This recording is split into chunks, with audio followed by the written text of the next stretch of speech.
Chapter का नाम periodic properties नहीं है, चैप्टर का नाम है classification of elements and their properties. तो एलिमेंट्स को क्लासीफाई कैसे किया जा सकता है और उसको क्लासीफाई करने की नीड क्या है और हम प्रॉपर्टीज को कैसे स्टडी करेंगे, ये चैप्टर का एजेंडा है। Right, since the very beginning of human race, जब इंसान ने सीखा कुछ भी समझना तो उसने रीजंस देने चाहे जो भी चीज़ है। तो पीरियोडिसिटी क्या है, जैसे जैसे एलिमेंट्स की डिस्कवरी होती गई वैसे वैसे हमने एलिमेंट्स को एक्सप्लोर किया। तो एलिमेंट जो है वो अबंडेंस में हो गए। उन अबंडेंस में एलिमेंट्स को कैसे स्टडी किया जा सकता है। ह्यूमन बिहेवियर है, आप सभी जानते हैं, डे टू डे लाइफ में भी हम ऐसे ही करते हैं। अगर हम एक छोटा बच्चा स्कूल लेवल पे लें, उस स्कूल लेवल पर क्या होता है, अगर स्कूल में 4 सेक्शन है तो कई बार टैग हो जाता है, ए सेक्शन वाले ना ऐसे होते हैं, बी सेक्शन वाले ऐसे होते हैं। अगर हाउसेज हैं, रेड हाउस वाले तो सारे ही ऐसे होते हैं, ब्लू हाउस वाले सारे ही ऐसे होते हैं, जबकि होते नहीं हैं। हमने अपने एक्सपीरियंस के बेसिस पर उनके एक ट्रेड बना दिए। राइट, इसी तरह जब हम बड़े पर्सपेक्टिव में देखते हैं, इंटर स्कूल कंपटीशन में जाते हैं, एक्स स्कूल वाले तो ऐसे ही होंगे, इनसे बात नहीं करनी, वाई स्कूल वाले ऐसे ही होंगे, इनके साथ चलो ठीक है गप्पे मार लेंगे। तो जैसे जैसे हम बड़े होते जाते हैं, फिर सिटी वाइज आ जाते हैं, स्टेट वाइज आ जाते हैं, नेशनलिज्म हो जाती है। यूरोपियन कहते हैं इंडियंस तो ऐसे ही होंगे, हम कहते हैं यूरोपियंस तो ऐसे ही होंगे। Right, so this is the way we start classifying and generalising. जब हमने क्लासीफाई और जनरलाइजेशन की तो क्या सारे सेक्शन ए वाले एक जैसे होते हैं? लेकिन फिर भी हम टैग करते हैं ताकि हम एक जनरल अंडरस्टैंडिंग सेक्शन ए वाले स्टूडेंट्स के लिए डेवलप कर पाए, है ना।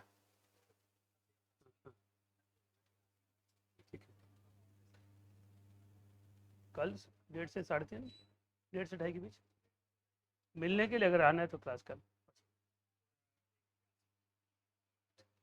राइट, तो हमारे पास इसी तरह से हमने एलिमेंट्स को क्लासीफाई करने के लिए सर्टेन अरेंजमेंट तैयार किया। सबसे पहले साइंटिस्ट तो नहीं कहूँगा, कॉमन ह्यूमन को जिस मेटल के बारे में पता चला वो गोल्ड था। राइट, रादर ये माना जाता है फर्स्ट केमिस्ट्री के साइंटिस्ट वो लोग थे जो गोल्ड की डिस्कवरी पर लगे थे। सोने के लालच में केमिस्ट्री बनाई गई, दैट हाउ टू एक्सप्लोर, क्योंकि ये गोल्ड वेल्थ है तो इस गोल्ड को कैसे क्रिएट किया जा सकता है।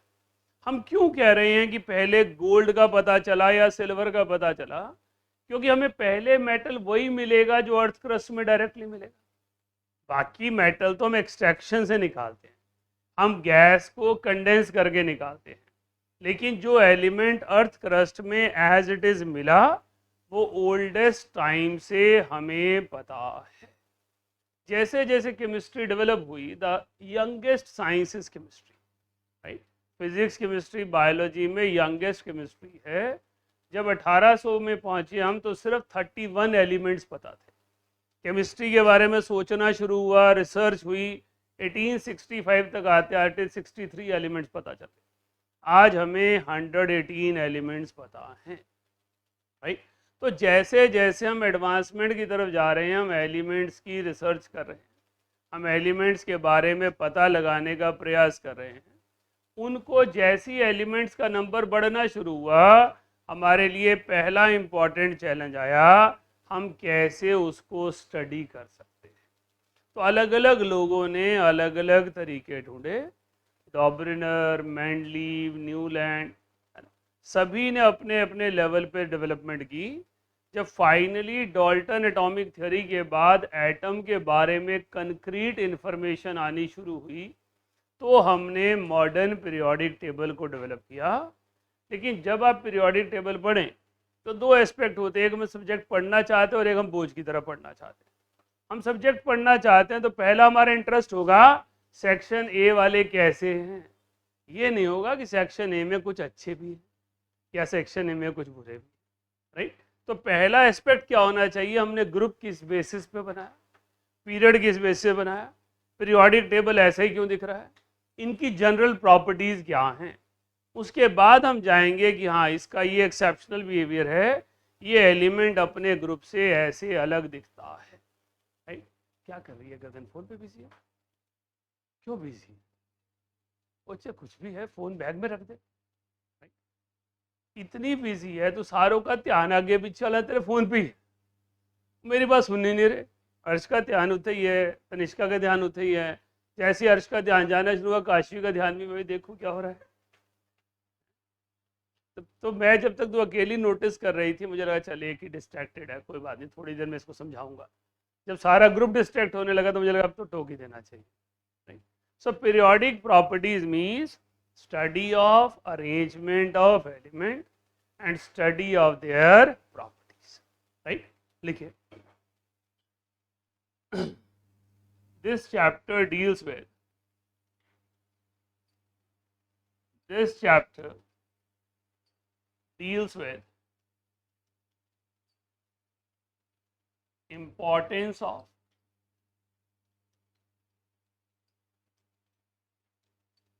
classification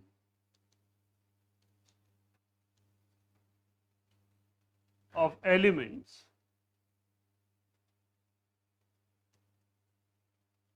and study of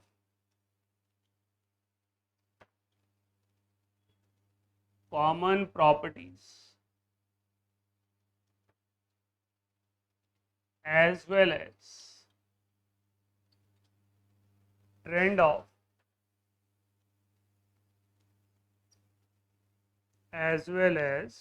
of properties in periodic table।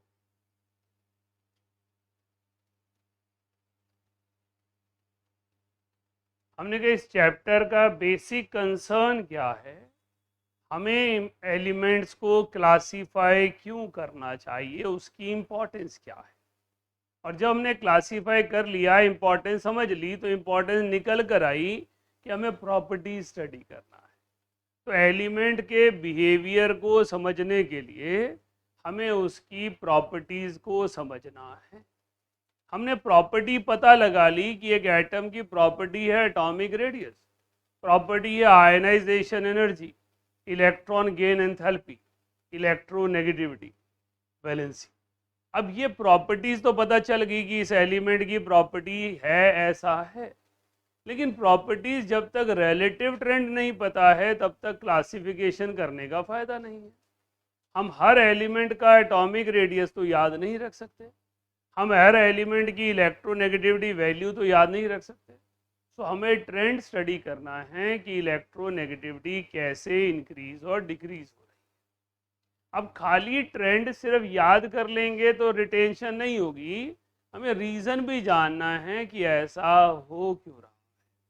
So this chapter deal with three important components, one classification, second properties क्या हैं, थर्ड उन प्रॉपर्टीज का ट्रेंड क्या है। जब हम छोटे बच्चे होते हैं 11th क्लास में, नई नई चीज़ें सीख रहे होते हैं, हम हमेशा क्वेश्चन कर रहे होते हैं, दो ही तो एलिमेंट के बारे में बताया, फिर पढ़ क्यों रहे हो, तो 20 के 20 में जनरलाइजेशन हो जाती है। लेकिन वो भी एक स्मॉलर एफर्ट किया गया ताकि कुछ प्रॉपर्टीज को रिलेट किया जा सके। जब हम आगे चलकर बहुत सारी चीज़ें इंडस्ट्रियली तैयार करते हैं तो एलिमेंट की प्रॉपर्टी हमारे लिए इम्पॉर्टेंट हो जाती है, इसलिए हम इम्पॉर्टेंट प्रॉपर्टीज को स्टडी करते हैं। देखिए, many efforts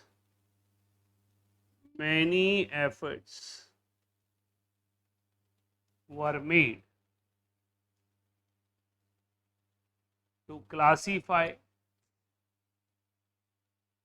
elements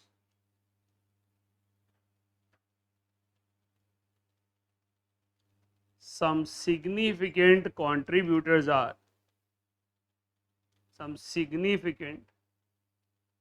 arrangements are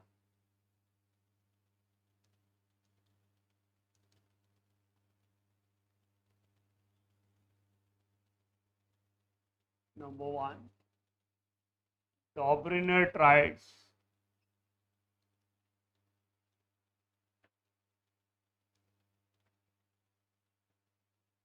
Number 2, Newland's law of octave.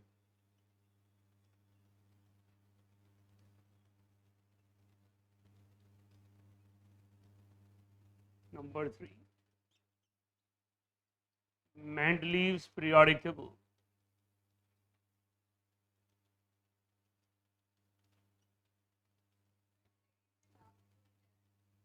मुझे पता था आप लोग पूछ रहे हैं, मैं वेट कर रहा था मेरी लाइन पूरी हो जाए. Number 4,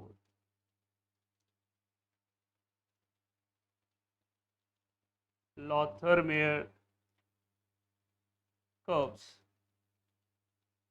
And finally, modern periodic table.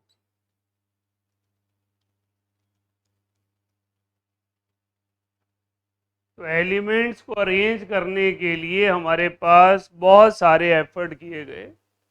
सिर्फ ये 5 नहीं हैं, बट कोई ब्रेक थ्रू पॉइंट इन पांचों ने दिलवाए, इसलिए इन 5 को पढ़ा जाता है. डॉबरिनर ट्रायड फर्स्ट सिस्टम था. सेकंड था Newlands law of Octave. Third Mendeleev's periodic table. Fourth Lothar-Myers curves. And last is modern periodic table, जिसे हम आज फॉलो करते हैं.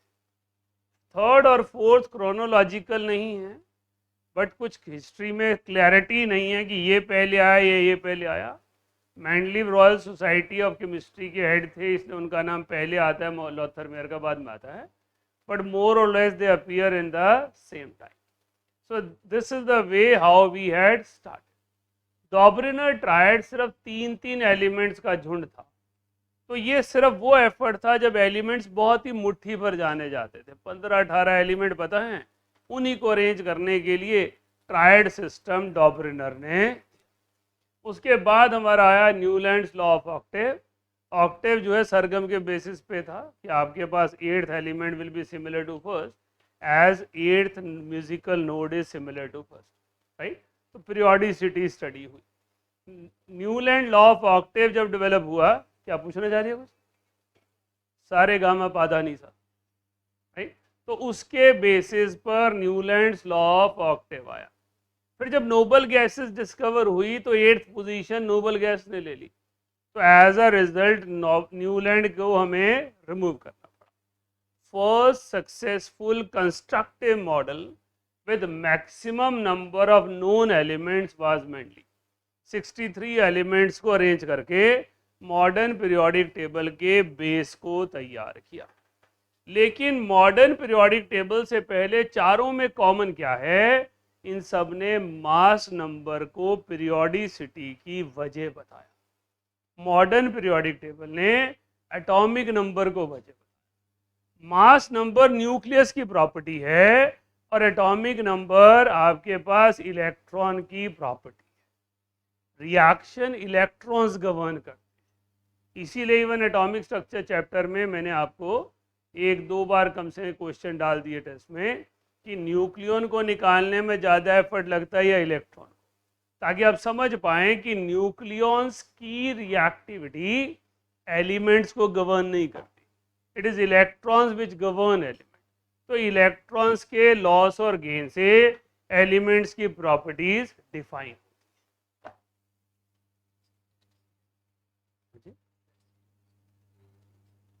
ये है सब दोनों के. हाँ जी, क्लियर हो गया. तो this was the basic difference before modern periodic table. ये हिस्ट्री हम बाद में स्टडी करेंगे, पहले हम मॉडर्न पीरियोडिक टेबल को अंडरस्टैंड करना चाहते हैं. जैसे एटॉमिक स्ट्रक्चर में कैथोड रे एनोड रे लास्ट में लिया था, इसी तरह यहाँ पर भी इन चारों के बारे में 2-2 लाइन लिखनी है, हम लास्ट में लिखेंगे. ठीक है. Before modern periodic table,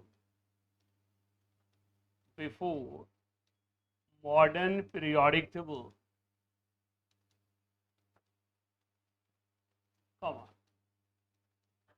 it was assumed that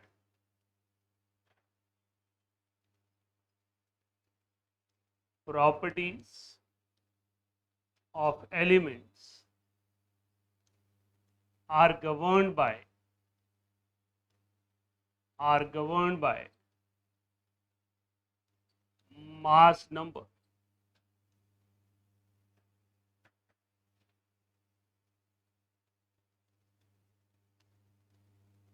Modern periodic table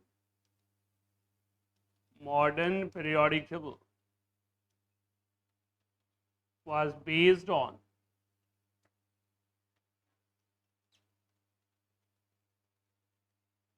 Moseley's equation.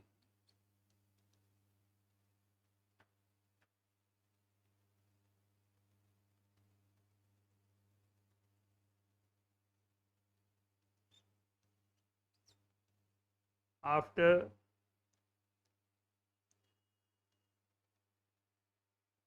observations, Moseley had proposed modern periodic law.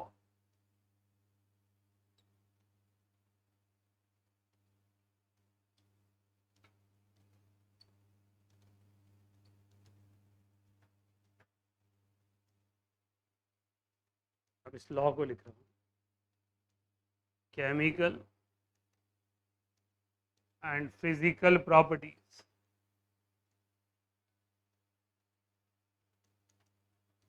of elements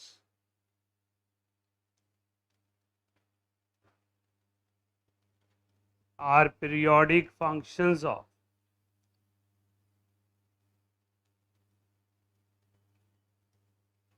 atomic number.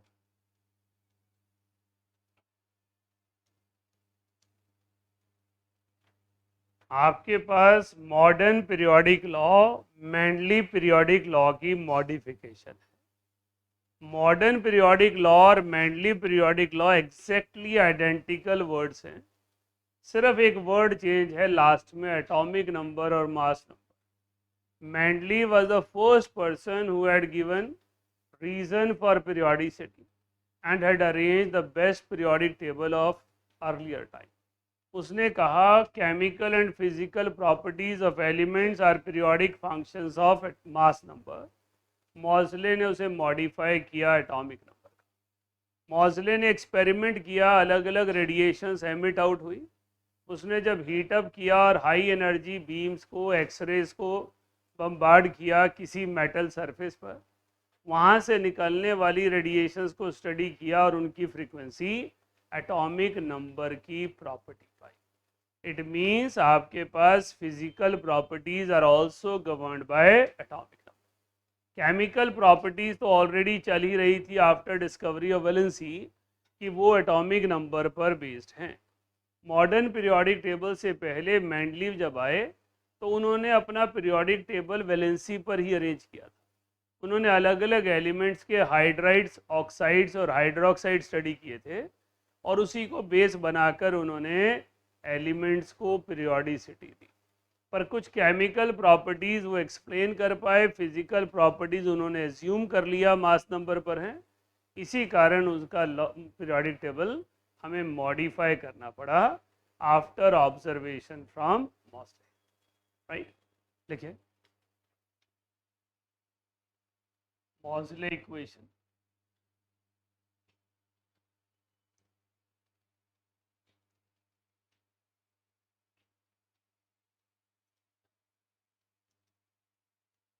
Rarely you will found questions on these, क्योंकि historically important है, सिर्फ इसलिए लिखवाए जा रहे हैं। Nu is frequency of radiations, that is atomic number A and B are constants। ऐसे constant जिनकी कोई वैल्यू मॉसले ने नहीं दी, वो element to element, experiment to experiment vary करते हैं। इस इक्वेशन पे कभी कोई न्यूमेरिकल नहीं पूछा जाता, सिर्फ इक्वेशन का पता होना चाहिए, जैसे श्रोडिंगर वेव इक्वेशन का पता होना चाहिए। Right, there is no numerical on Moseley. Schrodinger में तो फिर भी कई बार एडवांस पर एप्लीकेशन बेस कुछ आ जाता है, मॉसले पे कुछ नहीं आता। तो मॉजले इक्वेशन है सिंपली एन एक्सप्रेशन जिसने मॉडर्न पीरियोडिक टेबल को लेट आउट किया।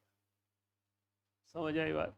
तो बेसिकली क्लासिफिकेशन ऑफ एलिमेंट की नीड क्या है? हम कैसे एलिमेंट्स को अरेंज करें, कैसे उनकी प्रॉपर्टीज को कन्वीनियंटली स्टडी कर पाए। इनिशियली जब हम पीरियोडिक टेबल पढ़ते हैं, due to the childish nature हमें लगता है इतना बड़ा पीरियोडिक टेबल है, इसको कैसे याद करेंगे। याद नहीं करना होता, समझना होता है। वो समझ लेते हैं तो खुद ही पता चल जाता है, याद आधे से ज़्यादा तो ऐसे ही हो जाता है। राइट? तो आपने अगर पीरियोडिक टेबल को थोड़ा सा एफर्ट करके समझा, बना कैसे है, कंस्ट्रक्शन कैसे है, तो आप खुद ही चीज़ें समझ लें। थोड़ा बहुत बेस आपको मैंने पिछले चैप्टर बनवा दिया था, ऑफ वो प्रिंसिपल बनाते हुए कि मॉडर्न पीरियोडिक टेबल ऐसा ही क्यों दिखता है। राइट? तो मॉडर्न पीरियोडिक टेबल की डेवलपमेंट से पहले हमें पता होना चाहिए वो ऐसा ही क्यों बनाया गया, किसने ऐसा राय दिया कि ऐसे एलिमेंट्स को अरेंज करना। राइट? लिखिए Bohr had modified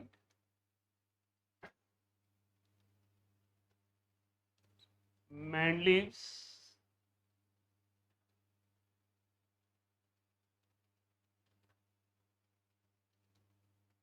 periodic table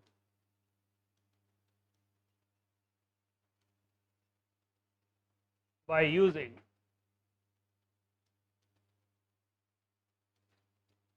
Moseley's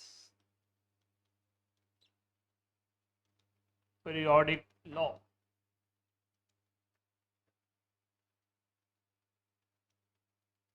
Modern periodic table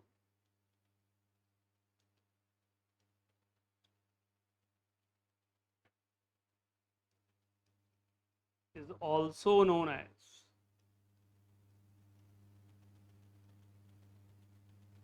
long form of periodic table.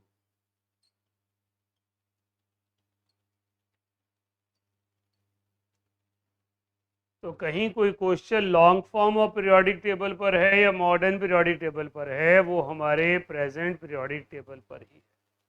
Right?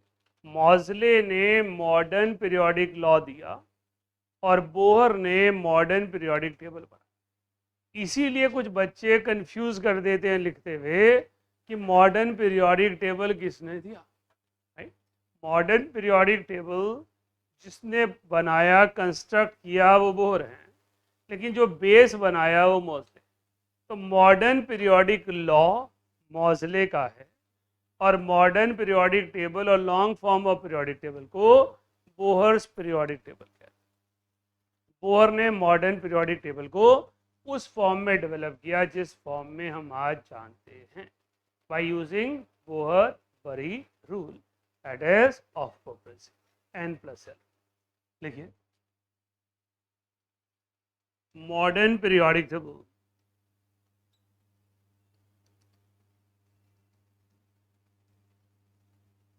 is based on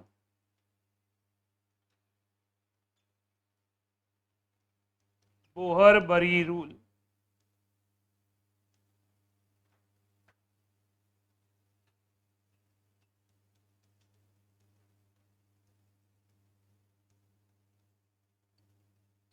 Elements are classified in blocks, groups and periods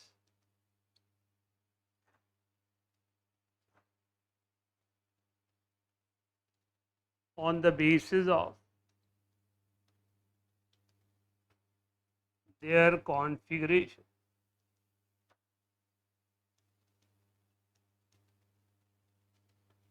हमने सभी एलिमेंट्स को मॉडर्न पीरियोडिक टेबल में 3 तरह से classify किया है, blocks, periods and groups. तो सबसे पहला काम हमारा यही है, हाउ टू आइडेंटिफाई एलिमेंट्स, कौन से ब्लॉक को, पीरियड को या ग्रुप को बिलोंग करते हैं। इसलिए कॉन्फ़िगरेशन पे कमांड होना हमारे लिए सबसे ज़रूरी है क्योंकि अगर कॉन्फ़िगरेशन पता है तो हम तुक्का मार सकते हैं, अगर एलिमेंट नहीं भी पता है इसकी प्रॉपर्टी कैसी हो, क्योंकि हम कॉन्फ़िगरेशन को बेस बनाकर उसे ग्रुप, पीरियड और ब्लॉक में क्लासीफाई करते हैं, राइट। लिखिए blocks represent subshell of last electron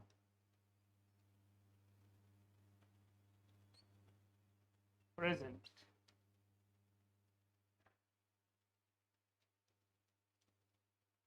in an atom in its configuration.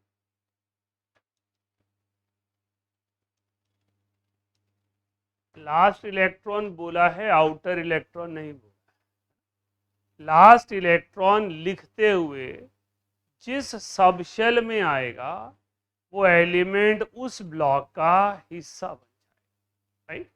जब हमने मॉडर्न पीरियोडिक टेबल लिखा, अभी छोटा सा उसका एक बना लेते हैं form, not very precise, just to represent, ताकि हमारे को याद रह जाए। तो हमने कहा मॉडर्न पीरियोडिक टेबल कुछ ऐसा दिखता है, इसको हम एस ब्लॉक कहते हैं, इसको हम डी ब्लॉक कहते हैं, इसको हम पी ब्लॉक कहते हैं और इसको हम एफ ब्लॉक। इसका मतलब इलेक्ट्रॉन्स की कॉन्फ़िगरेशन लिखते हुए last electron S sub shell में आएगा तो S block, D sub shell में आएगा तो D block, P sub shell में आएगा तो पी ब्लॉक और एफ सब शेल में आएगा तो एफ, राइट। नोट कीजिए, ऐसे ही छोटा सा बना लीजिए, बहुत छोटा चाहिए, हमने एग्जैक्ट पीरियोडिक टेबल नहीं बनाना है, सिर्फ बात।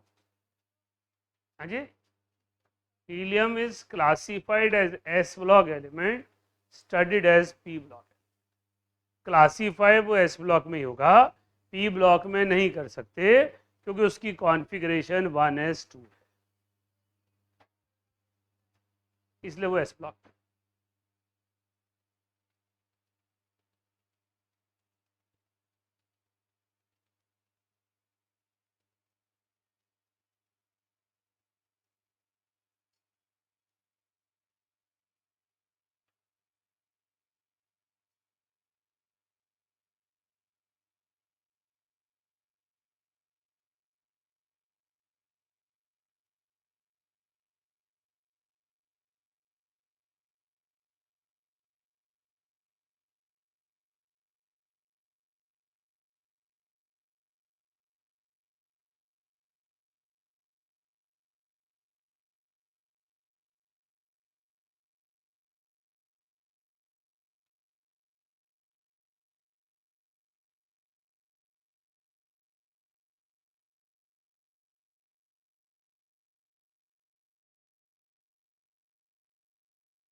ये जनरल कॉन्फ़िगरेशंस हैं जो अलग अलग ब्लॉक के लिए हमें पता होनी चाहिए।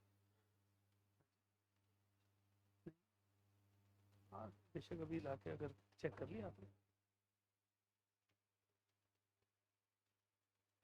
अभी पकड़ो, आप आओ अंदर, बाद में आ जाना। हमारे पास इस जनरल कॉन्फ़िगरेशन का मतलब क्या है, n is the outer most shell, n-1 उसके अंदर वाली, n-2 उसके अंदर। जब हम nth शेल बोलते हैं तो उसे हम ultimate shell, ultimate means outer most. तो आउटर मोस्ट शेल कौन सी है? वो nth शेल है। n-1 कहोगे तो वो पेनल्टीमेट शेल कहलाती है। तो क्वेश्चन आ गया पेनल्टीमेट शेल। n-2 कहेंगे तो उसे एंटी पेनल्टीमेट कहा जाता है। ये टर्म्स हैं जो आपसे पूछी जा सकती है, आप ध्यान दीजिएगा, बाद में नोट कर लें। एस ब्लॉक लिखा है, हमें कैसे पता चलेगा एलिमेंट एस ब्लॉक का है? सबसे लास्ट में एन एस में एक या दो इलेक्ट्रॉन होने चाहिए और इसके पीछे n-1p होना चाहिए। It's very important.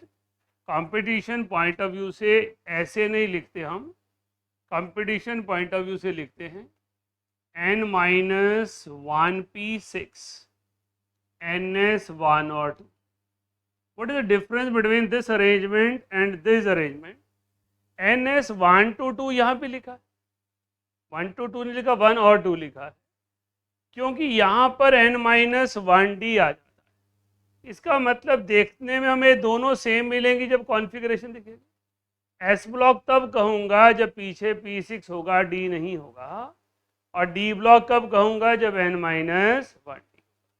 रिपीट कर रहा हूँ, ns में एक या दो इलेक्ट्रॉन है, ये एस ब्लॉक का स्टैंडर्ड बिहेवियर है, या तो एक होंगे या दो होंगे, दोनों इलेक्ट्रॉन में से कोई एक पॉसिबिलिटी होगी। लेकिन मेरे पास ns के पीछे क्या होना चाहिए? Compulsorily noble gas with p6। यहाँ भी ns है लेकिन यहाँ भी 1 और 2 है, लेकिन इसके पीछे वाला क्या है? n-1। जब p ब्लॉक बोलेंगे तो s फुली फिल्ड होगा, p में 1 से 6 तक कुछ भी हो सकता है। f ब्लॉक बोलेंगे तो वो सबसे कॉम्प्लेक्स कॉन्फ़िगरेशन है। f ब्लॉक बोल रहा हूँ फिर भी f में 0 से 40। इसका अलग कोई f ब्लॉक का एलिमेंट ऐसा भी होगा जिसमें f में कोई इलेक्ट्रॉन नहीं होगा, क्योंकि आप जानते ही हैं ऑफबो की सर्टेन लिमिटेशंस है। हम हर एलिमेंट को परफेक्टली ऑफबो के बेसिस पर पीरियोडिक टेबल में नहीं रख सकते, राइट? लेकिन 100+ एलिमेंट्स को ऑफबो प्रिंसिपल के बेसिस पर रख सकते हैं, इसलिए बेस उसी को बनाते हैं। क्लियर हो गया? अब क्वेश्चन आ जाए अल्टीमेट शेल में कितने इलेक्ट्रॉन हैं, पेनल्टीमेट में कितने हैं, तो आपको पता होना चाहिए कि उसने पेनल्टीमेट पूछा है तो n-1 पूछा है, एंटी पेनल्टीमेट पूछा है तो n-2 पूछा है। ऐड कर लीजिए जो जो रह गया। हाफ फील्ड स्टेबिलिटी और फुली फील्ड के लिए एस का एक इलेक्ट्रॉन डी में चला जाता है। आपने पढ़ा कॉपर और chromium, 4s1 3d5 4s1 3d10। In order to provide higher stability to n-1d, one electron move from ns to n-1।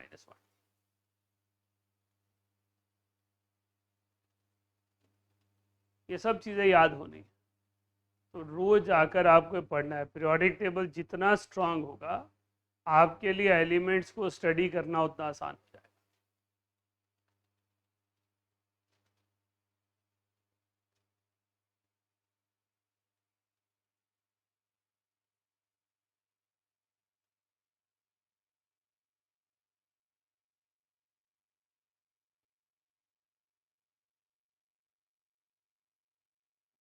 देखिए आगे,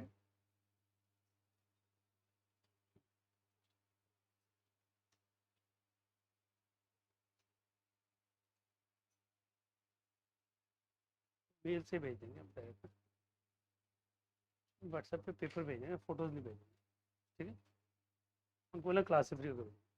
आप यहाँ आ जाओ ना, यहाँ खड़े हो जाओ, मैं लिख दूंगा ना, मैं लिखता भी रहूँगा ना, 2 मिनट तक खड़े हो। लिखिए आगे,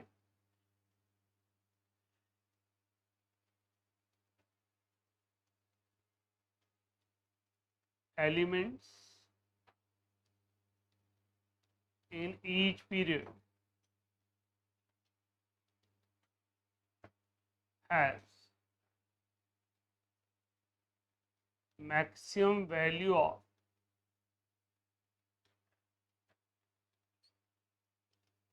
principal quantum number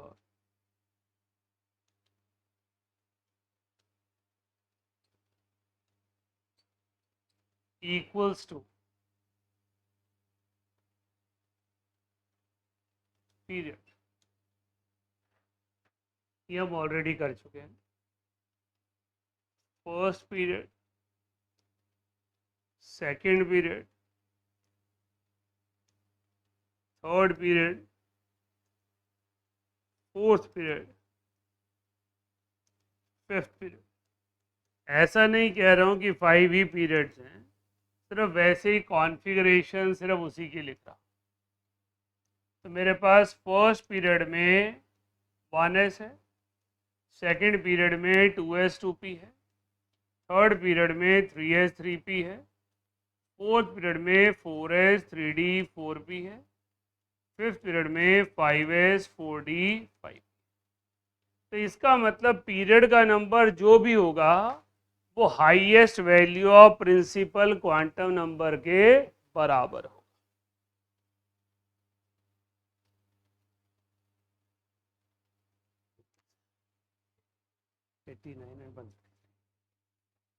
अपने पास अपडेट कर लो, समझ गया इसको। तो जब भी हम कॉन्फ़िगरेशन लिखेंगे, डी हमेशा पेनल्टीमेट लिखेंगे, एफ हमेशा एंटी पेनल्टीमेट लिखेंगे, लेकिन डी और एफ आउटर एस के बाद ही भरे जाते हैं। तो outer S will help us in understanding the period number. तो जब भी हम एलिमेंट को आइडेंटिफाई करना चाहते हैं वो किस पीरियड को बिलोंग करता है, तो maximum value of principal quantum number. जब मैं किसी एलिमेंट की कॉन्फ़िगरेशन में 3s 3p लिखूंगा तो इसका मतलब है सेकंड शेल तक तो पूरा भरा हुआ ही है, हम सिर्फ आउटर मोस्ट को देख रहे हैं। तो हमने कहा आउटर मोस्ट इलेक्ट्रॉन किस सब शेल में है वो उसका ब्लॉक है।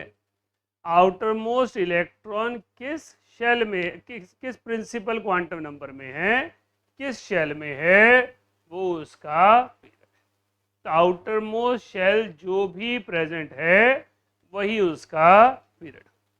आयंस की कॉन्फ़िगरेशन देखकर टीचर आपको कंफ्यूज कर सकते हैं, इसीलिए मैंने पिछले चैप्टर में स्पेशली पढ़ाया कि आयन डायरेक्टली सोचने ही नहीं। Ions do not have direct existence, they are formed by loss और gain of electron from an atom. तो कॉन्फ़िगरेशन से अगर पोजीशन ढूंढनी है तो आयन की नहीं ढूंढनी है, एटम की ढूंढनी है। कैटायन दिया हो एनायन दिया हो, हमें सिर्फ एक एटम की पोजीशन सोचनी है। क्लियर हो गया? नेक्स्ट लिखिए।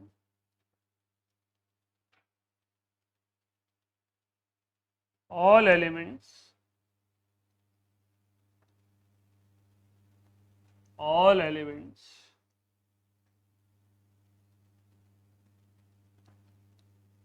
of same group have same number of electrons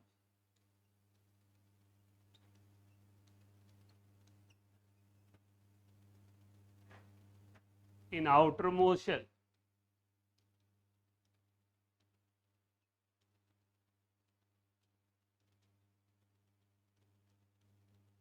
Their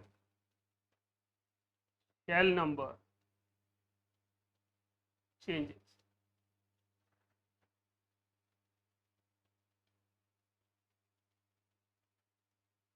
Group identification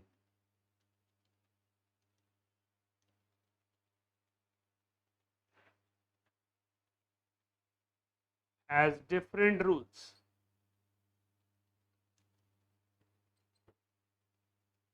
for different blocks.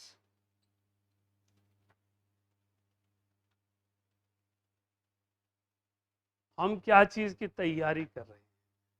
हम प्रिपेयर कर रहे हैं कि हमें एक एलिमेंट की एटॉमिक नंबर बता दिया जाए और हम उसे पीरियोडिक टेबल में लोकेट कर पाए। Just by using atomic number हम प्रिसाइजली बता पाएँ ये एलिमेंट कौन से ब्लॉक, कौन से ग्रुप, कौन से पीरियड में होगा। कॉन्फ़िगरेशन लिखने में सबसे पहले क्या ढूंढेंगे? ब्लॉक। सेकंड नंबर पे क्या देखेंगे? पीरियड। थर्ड नंबर पे क्या देखेंगे, क्योंकि ब्लॉक और पीरियड इजी टू आइडेंटिफाई है। ब्लॉक सिर्फ सब शेल है जो लास्ट में आपने भरा है।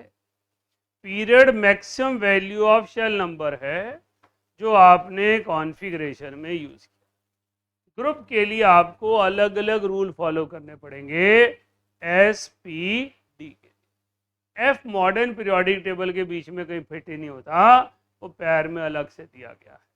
तो 18 ग्रुप्स में एफ ब्लॉक नहीं आता, तो 18 ग्रुप में S block, P block, D block आता है। तो अगर मेरे पास एस ब्लॉक का एलिमेंट है और उसकी configuration n s certain x है, तो उसका ग्रुप भी एक्स ही हो।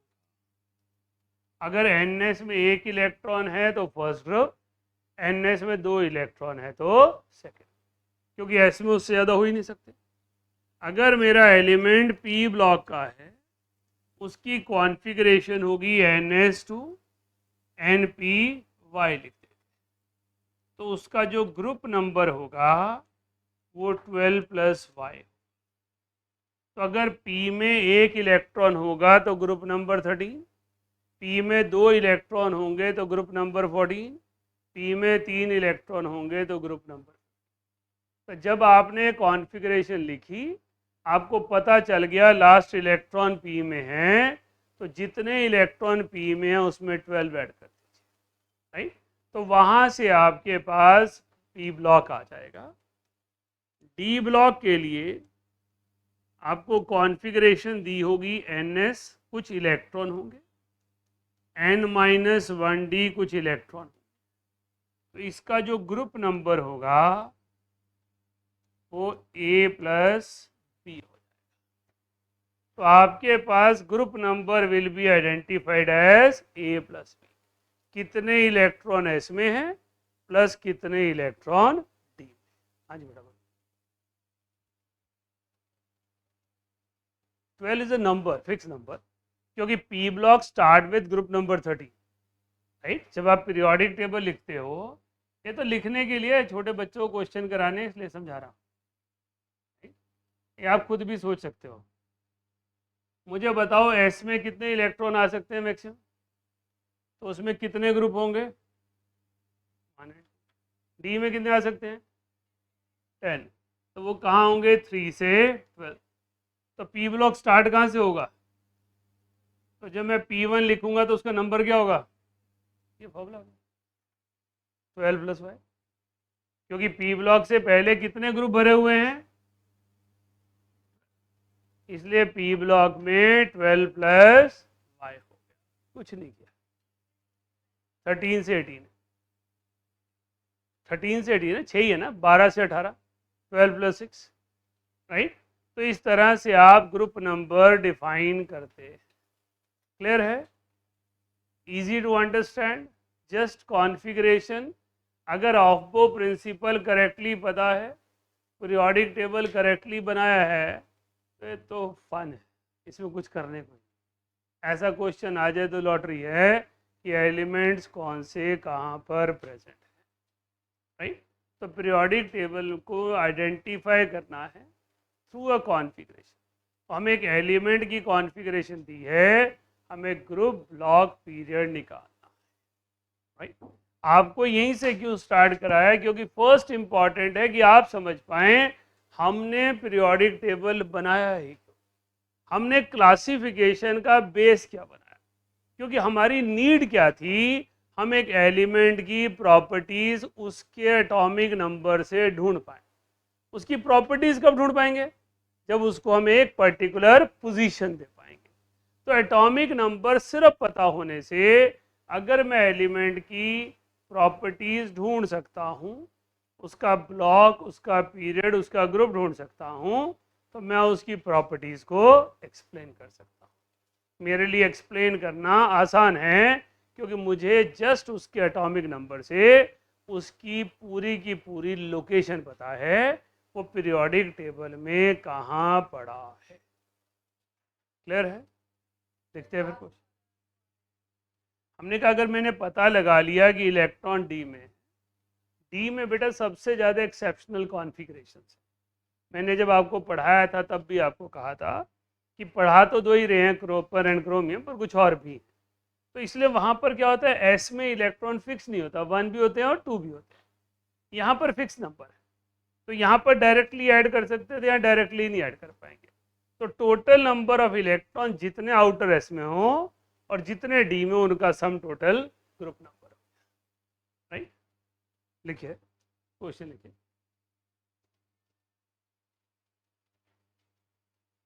Identify block period and group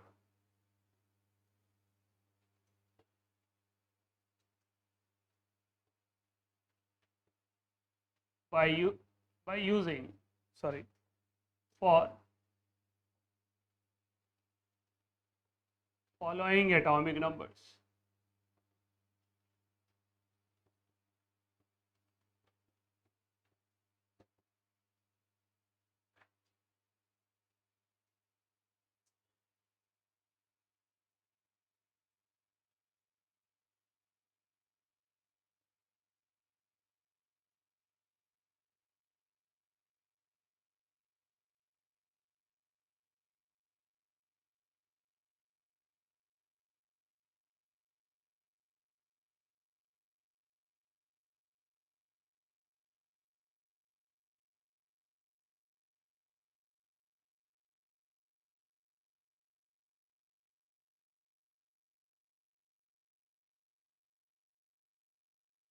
हमने कॉन्फ़िगरेशन की मदद से एलिमेंट्स के ब्लॉक, पीरियड और ग्रुप ढूंढने।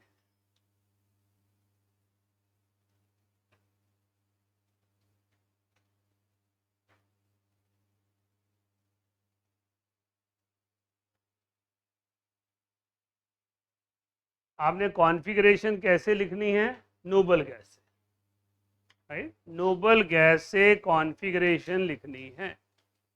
फटाफट बताइए 55 को कैसे लिखेंगे, कौन सी नोबल गैस है, किसी को याद हो गया हो तो? नो, जेनॉन, क्योंकि जेनॉन का एटॉमिक नंबर है 54, राइट। जीनॉन का एटॉमिक नंबर है 54। जीनॉन कौन से नंबर की गैस है, first, second, third, fourth, fifth? Fifth, तो उसके आगे क्या आएगा, 6s, right. So configuration of 55 will be xenon 6s1।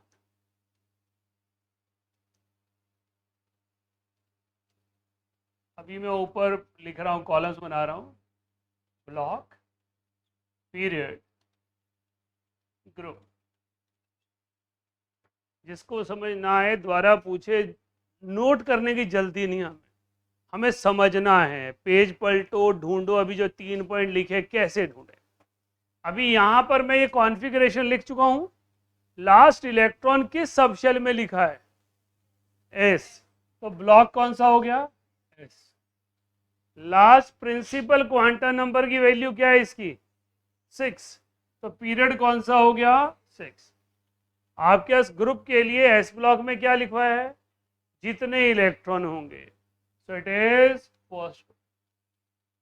तो अगर आपको पता हो पीरियोडिक टेबल के फर्स्ट ग्रुप में कौन से एलिमेंट आते हैं, alkali metals, lithium, sodium, potassium, rubidium, so this must be a alkali metal, a reactive metal। तो इसका ग्रुप है फर्स्ट, ब्लॉक है से, पीरियड है 6 और इसका ब्लॉक है एस ब्लॉक। हाँ जी अमिति बोलिए।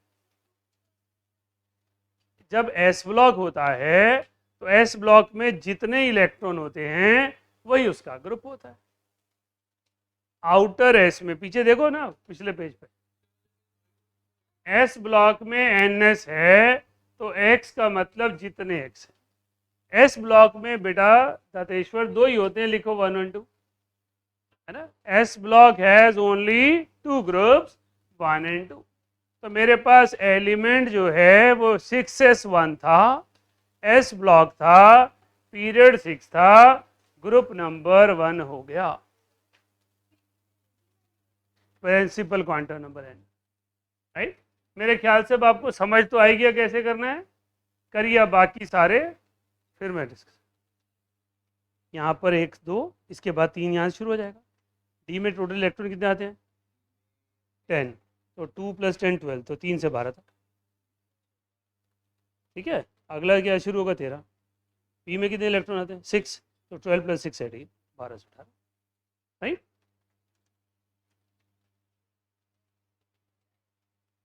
कॉन्फ़िगरेशन लिख दी 25 की।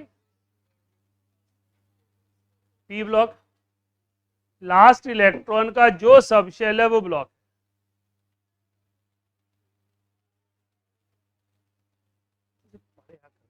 नंबर कितने कट आते हैं? पढ़ देनी, पूछते टेस्ट में, सब्जेक्टिव जो पिछला था जब तुम आए नहीं थे तो दिया। इसका तो दिया नहीं, पता नहीं, चेक नहीं किया। अच्छा, इसका नहीं मैंने देखा अभी। पी ब्लॉक है, तो पी ब्लॉक का रूल क्या लिखा ऊपर आप देखो। आर्गन का एटॉमिक नंबर 18। हाँ। नहीं नहीं नहीं, आपके पास highest value of principal quantum number, आपने लिखा इसे आर्गन 4s2 3d5, तो इसमें highest value of principal quantum number क्या है? 4, राइट। लास्ट इलेक्ट्रॉन किसमें लिखा? डी, तो ब्लॉक कौन सा हुआ? D. Highest value principal quantum number क्या है? 4। डी ब्लॉक के लिए ग्रुप क्या है? 2 + 5। पीरियड फोर्थ है, ग्रुप 7।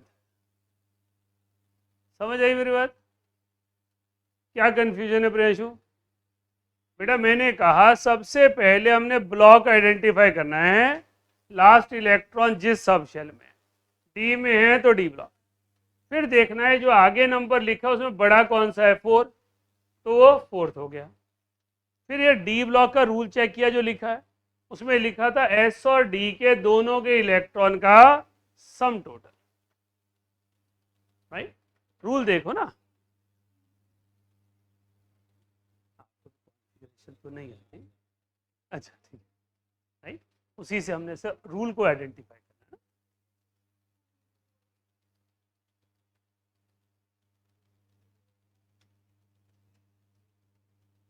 है। 33 में कौन सी कॉन्फ़िगरेशन लिखी है आप लोगों ने? आर्गन 4s2 3d10 4p3, तो ब्लॉक कौन सा हो गया? ग्रुप कौन सा हो गया? से पीरियड 4 और ग्रुप 15। Very good. 12 + 3,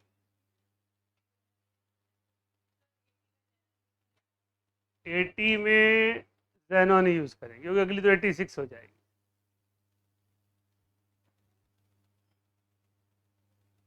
अच्छा,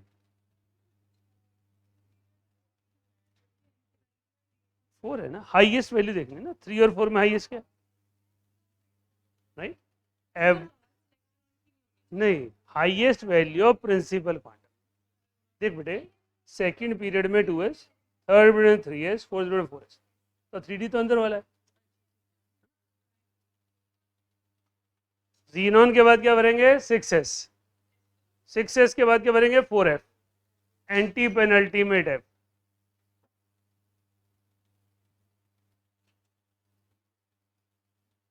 xenon 6s2 4f14 5d, कितने बच गए?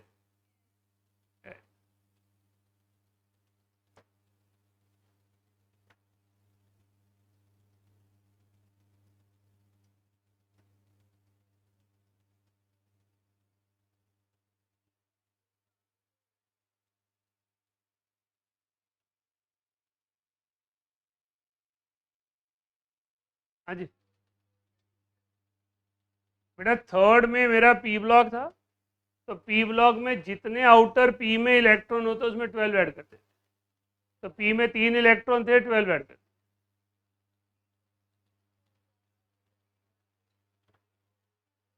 हाँ जी, बता इसमें ब्लॉक क्या लिखा, ग्रुप क्या लिखा, पीरियड क्या लिखा? ब्लॉक है इसका 80 का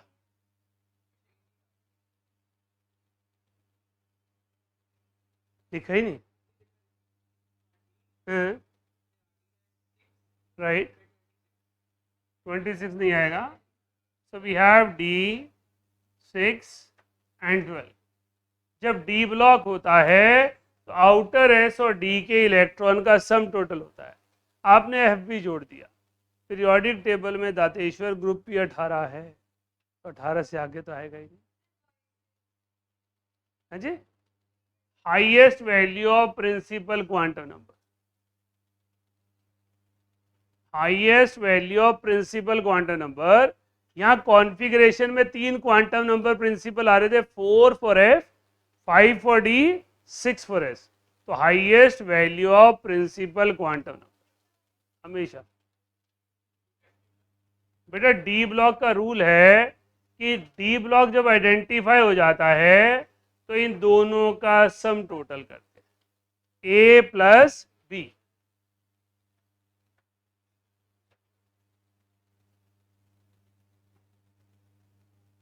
ओके, 50 का बता दें।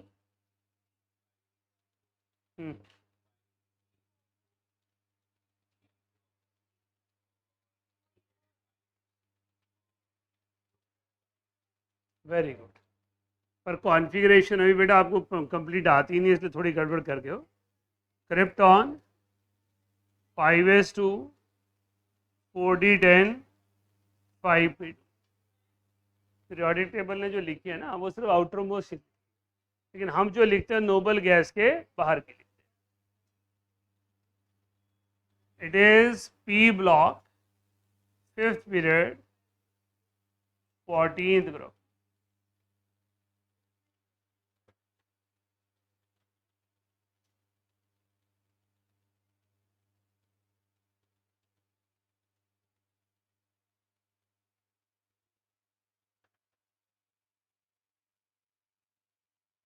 हाँ जी, हो गए। 50 के आगे दिया मैंने 38, 38 वाला क्रिप्टॉन हो गया, ठीक है। S52 बिल्कुल ठीक है। हाँ, इसमें ना इन दोनों का सम टोटल, हाँ, आउटर एस और इनर डी, एफ नहीं लेना। कॉन्फ़िगरेशन चेक कर, कुछ गलती लग रही है मुझे। बेटा आपके पास नेक्स्ट है 38।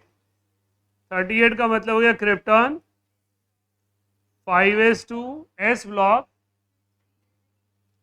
5th period 2nd, right. 77 configuration क्या लिखी, xenon 6s2 4f14 5d7। So D block 6th। समझ गए आप बात को। सो अब अगर पीरियोडिक टेबल आपके सामने दिया हो तो आप गिन के बता सकते हो, अच्छा ये यहाँ हो गए, यहाँ हो गए, राइट। सो पीरियोडिक टेबल में हमारे पास 7 पीरियड 18 ग्रुप 4 ब्लॉक है। यू हैव टू रिमेंबर अभी modern periodic table 7th period तक ही है। 118 एलिमेंट डिस्कवर हो चुके हैं। इसका मतलब मॉडर्न पीरियोडिक टेबल अपने एक्सटेंशन के बहुत नज़दीक खड़ा है, राइट। जिस दिन भी 119वां एलिमेंट डिस्कवर होगा हमें पीरियोडिक टेबल को 8th पीरियड पे ले जाना पड़ेगा। प्रेजेंटली पीरियोडिक टेबल अपनी पूरी कैपेसिटी अटेन कर चुका है। जब मॉडर्न पीरियोडिक टेबल बनाया गया तो सिर्फ और सिर्फ 108 एलिमेंट बताते, फिर हम धीरे धीरे करते करते 118 तक पहुंच गए हैं, और 118 हमारे मॉडर्न पीरियोडिक टेबल की मैक्सिमम कैपेसिटी है, राइट। हम यहाँ कॉन्फ़िगरेशन के ज़रिए ब्लॉक, ग्रुप और पीरियड देखना समझ रहे हैं ताकि हम उनकी प्रॉपर्टीज़ को अंडरस्टैंड कर पाएँ, कुछ अंदाज़ा ले पाएँ। जैसा मैंने कहा हर एलिमेंट मोर प्रिसाइजली अपने ग्रुप को फॉलो करे ये ज़रूरी नहीं है, लेकिन हमारे पास कुछ प्रॉपर्टीज़ पर हम कमेंट कर सकते हैं। जैसे आपके पास कॉपर, सिल्वर, गोल्ड तीनों एक ही ग्रुप को बिलोंग करते हैं और तीनों सदियों से प्रीशियस मेटल्स की फॉर्म में जाने जाते हैं, जो कभी ना कभी करेंसी में यूज होते थे या प्रीशियस मेटल के नाम से जाने जाते हैं। तीनों में कॉमन प्रॉपर्टी है, they are less reactive than hydrogen. They have ability कि वो हाइड्रोजन से को रिड्यूस ऑक्सीडाइज करते हैं और खुद रिड्यूस होके बाहर आ जाते। लेकिन फिर भी डिफरेंस है एक, सिल्वर और कॉपर को आप नाइट्रिक एसिड में डिसॉल्व कर सकते हो, गोल्ड को डिसॉल्व नहीं कर सकते। तो सिमिलर होने के बावजूद सर्टेन प्रॉपर्टीज हैं जो उन्हें डिफरेंशिएट करती हैं, लेकिन कुछ प्रॉपर्टीज को हम लिस्ट कर सकते हैं, राइट। जैसे एस ब्लॉक में अल्कली मेटल हैं lithium, sodium, potassium, rubidium, caesium. ये सारे most reactive metals of periodic table. Lithium को बाहर निकाल दें तो बाकी किसी को भी पानी में डालेंगे वो आग लगा देंगे, राइट। सारे वाटर के साथ एक्सप्लोसिवली रिएक्ट करते हैं। ये वो मेटेलिक फायर है जो पानी लगाने से पड़ोसी का घर जलाती है, बुझाती नहीं, मतलब उछल जाता है ना मेटल, तो अपने को तो जलाएगा ही जलाएगा, साथ को भी जलाते। तो इतने रिएक्टिव मेटल्स हैं, तो हम उनकी कॉमन प्रॉपर्टी समझ पा रहे हैं। फोटो इलेक्ट्रिक इफेक्ट देंगे, एक्साइट करेंगे, रिएक्टिव मेटल है, सॉल्ट्स बनाएंगे, स्टेबल होंगे, स्टेबल कैटायन होंगे। न्यूमरस प्रॉपर्टीज हैं जो हम लिस्ट कर सकते हैं just on the basis of configuration. हमें कॉन्फ़िगरेशन 6s1 दिखी, इसने कहा कि ये एलिमेंट रिएक्टिव अल्कली मेटल है। तो पीरियोडिसिटी पता है तो एटॉमिक नंबर से बहुत सारी प्रॉपर्टीज को एनालाइज करना आसान है, राइट। क्लियर? लिखिए आगे, हेडिंग डालिए, नॉमेनक्लेचर ऑफ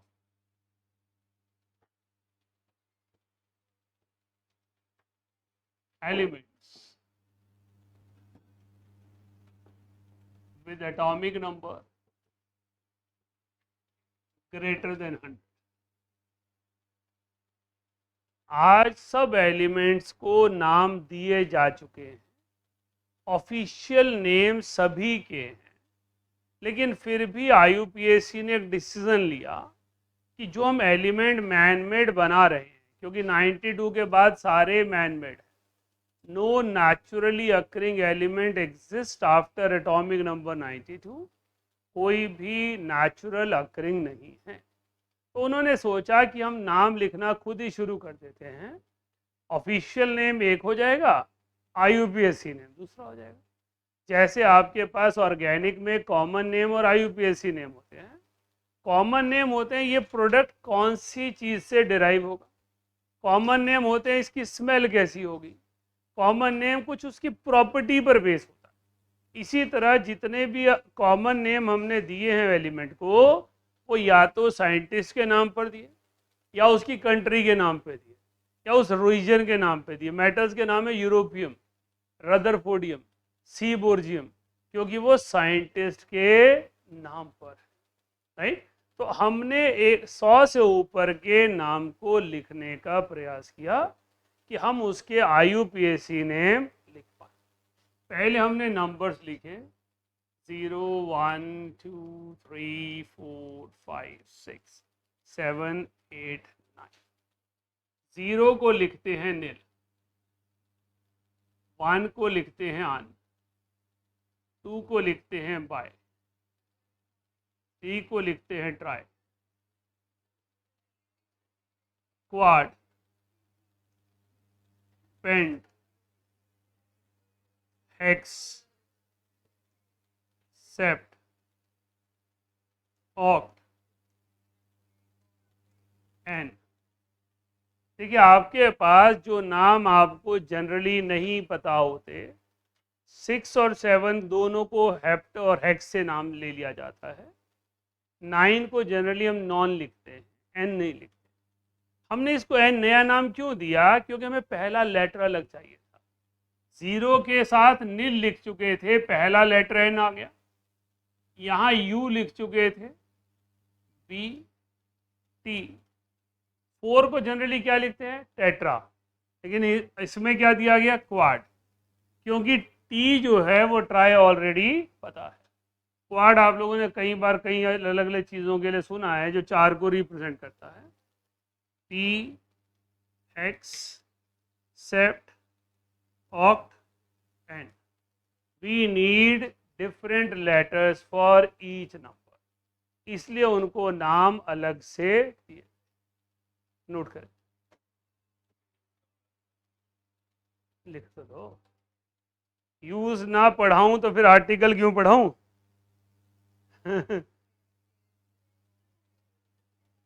नील, नॉमेनक्लेचर,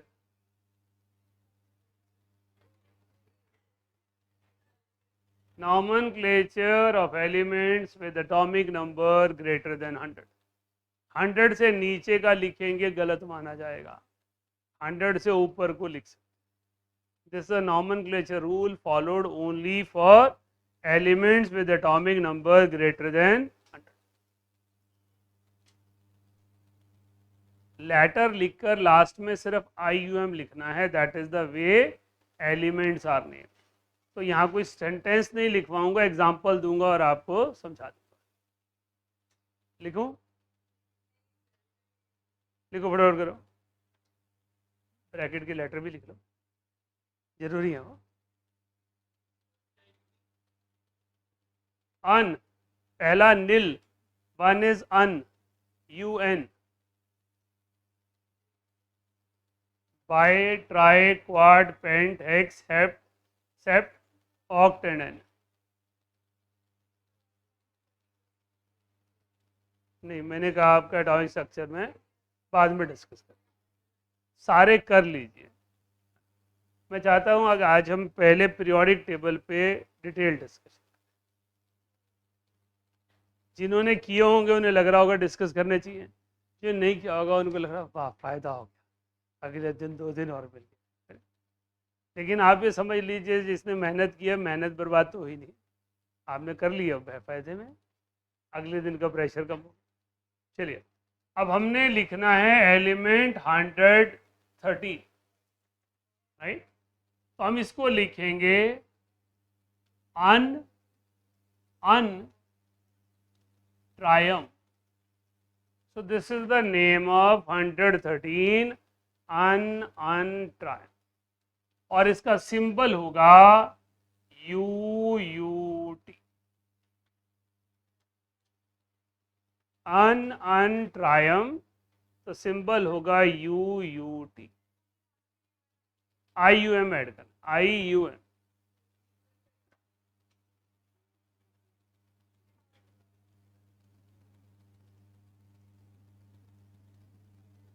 चलिए इनके नाम और सिंबल बताइए।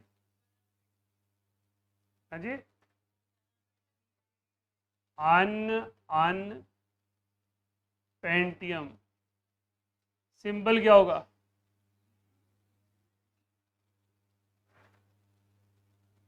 करिए फटाफट,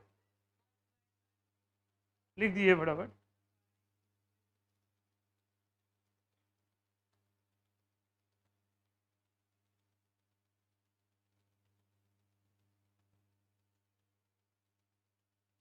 फ्रेंशो 120 का नाम बता, इसका नाम बता भाई।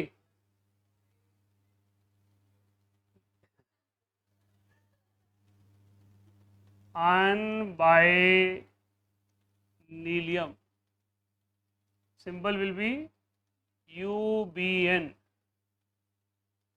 चंचल 135, right. Un tri pentium, UTP। Shreya 140, unquadnilium unquadnilium, अनक्वाड नीलियम, UQN।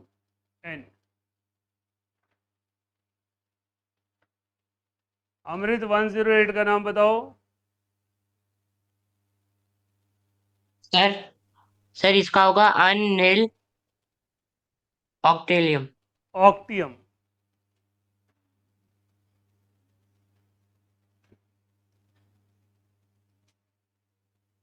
Anil, don't say octopus,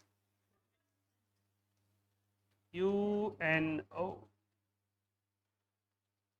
मैंने 100 ऐसे ही जबरदस्ती डाल था, इसके जनरली पूछे नहीं जाते, बाकी शायद तो पूछ लिए जाते हैं, क्योंकि इसका नाम बड़ा अच्छा बनता है, यूनो। गेम भी खेली होगी, है ना, इसलिए सिर्फ लिखा मैंने। 119। 135 भी कहाँ से लाएगा, 120 भी कहाँ से लाएगा। अन अन एनियम, UUE। बेटा आपको मैंडलीव बना रहे। मैंडलीव वो व्यक्ति था जिसने उन एलिमेंट्स की प्रॉपर्टीज और नाम पहले से सोच के रख दिए थे, जो उसके टाइम में डिस्कवर नहीं हुए, right.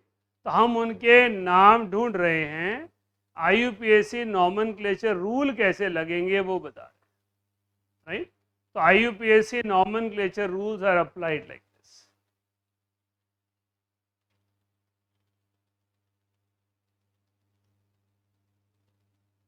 Right.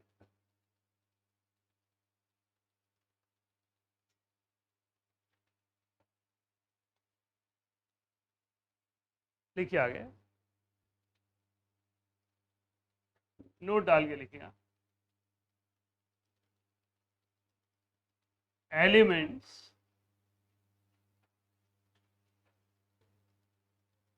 present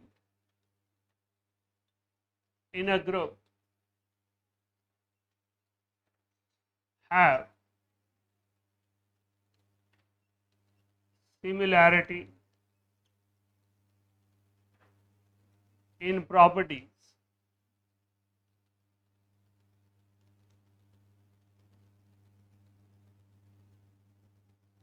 so properties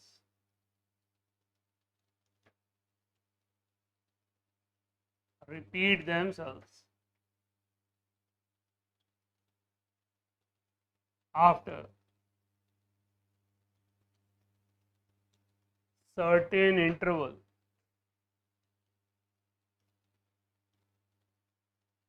of atomic number.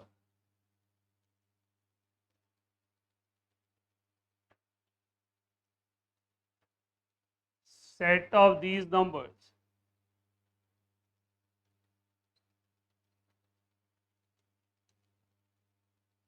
is known as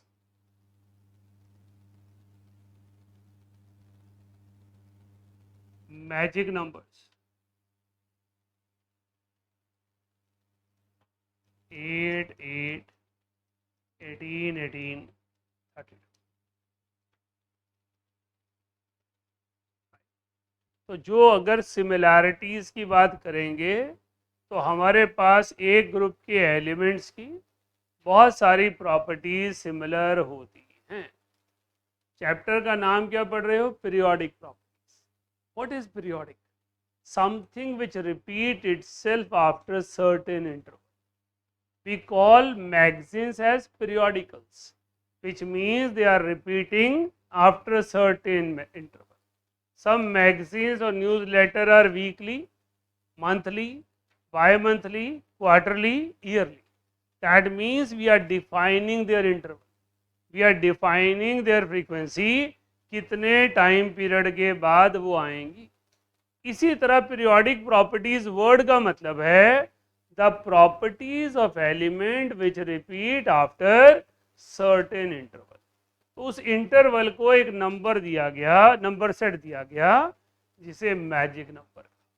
magic number means इतने एटॉमिक नंबर के बाद प्रॉपर्टीज नेचुरली रिपीट हो जाती है, राइट। क्लियर हो गया? तो magic number means the set of number after which elements will show certain repetition in properties, right? देखिए,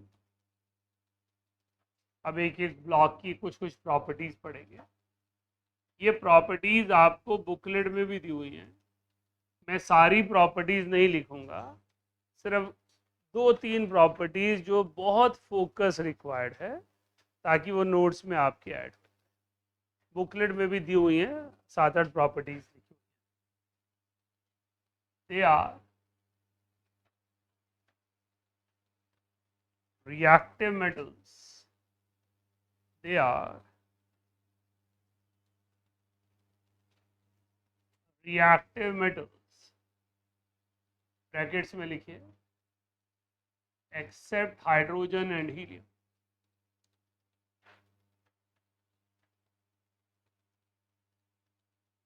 they have low ionization energy,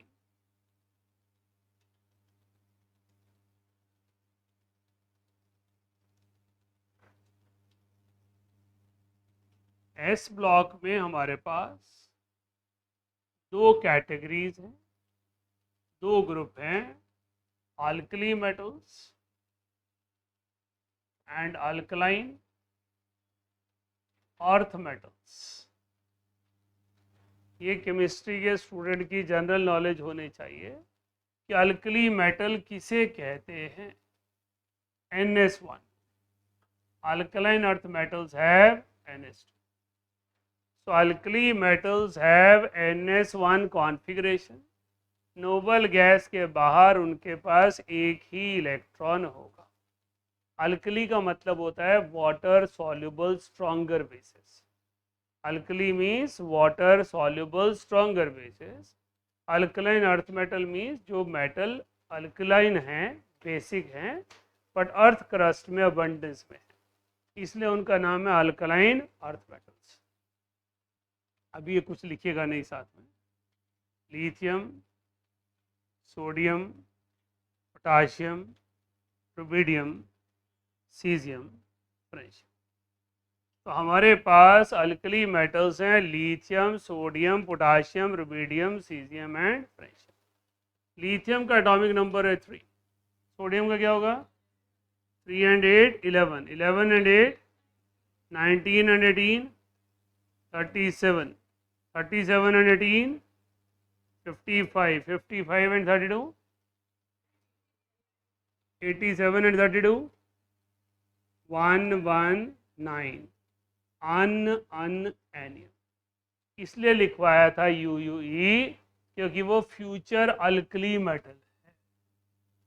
जो अल्कली मेटल फ्यूचर में डिस्कवर होना है उसका एटॉमिक नंबर 119 आना है। जब पीरियोडिक टेबल पे क्वेश्चन बनाएंगे आपसे पूछेंगे what will be the formula of phosphate of 119।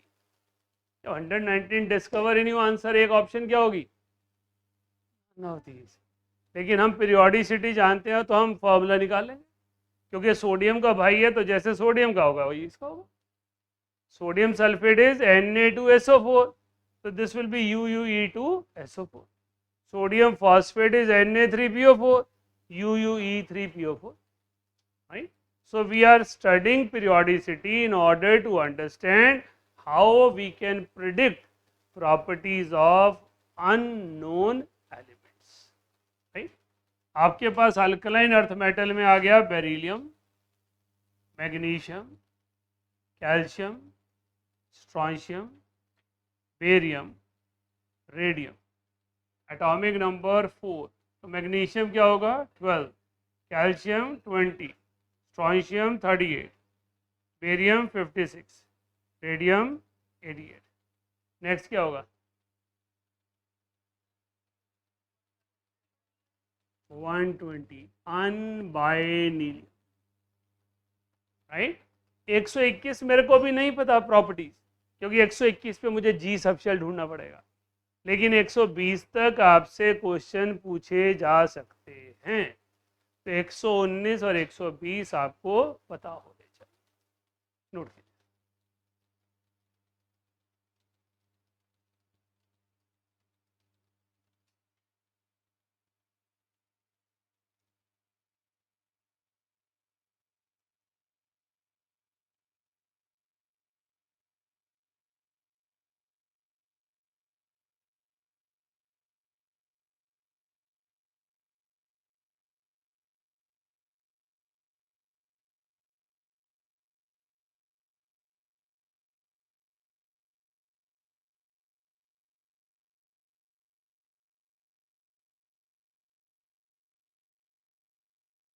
SR is strontium.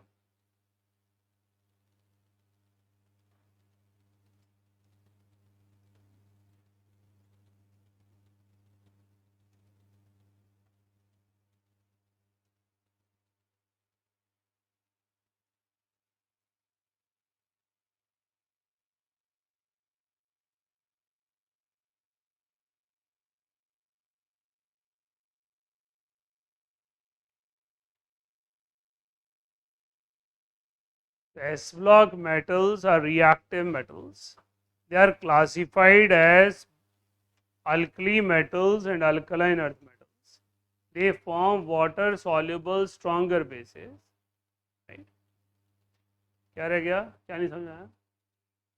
आ रहा है रेडियम,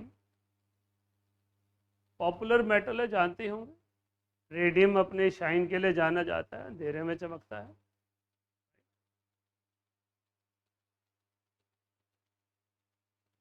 वैसे वो रेडियो एक्टिव सब्सटेंस है जिसका हाफ लाइफ पीरियड 1600 ईयर्स होता है, मतलब 1600 साल लगते हैं उसके 1 ग्राम को आधे ग्राम में खुद कन्वर्ट होने।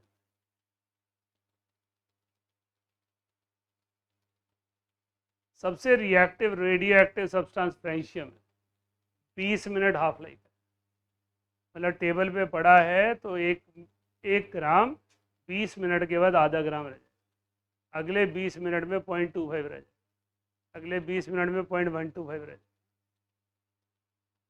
Keep on decay. हाँ जी, सर्टेन सब्सटेंसेस में डिसॉल्व करके जहाँ पे उसकी रिएक्टिविटी ना बने, या सॉल्ट फॉर्म में कन्वर्ट करके ताकि न्यूक्लियर डीके ना हो। हाँ जी, नॉमेनक्लेचर ढूंढ लिया। अगर ये 119 है, ये 87 का 86 था, 55 का 54 था, 119 की नोबल गैस क्या होगी? 118। सिंपल क्या होगा? Unknown octane. ये बात समझ, हमारे पास नोबल गैस का पैटर्न फॉलो किया, नेक्स्ट नोबल गैस 118 की रही होगी, 118 का सिंपल टेक किया। हाँ, तो उसको सिंपल यूज किया।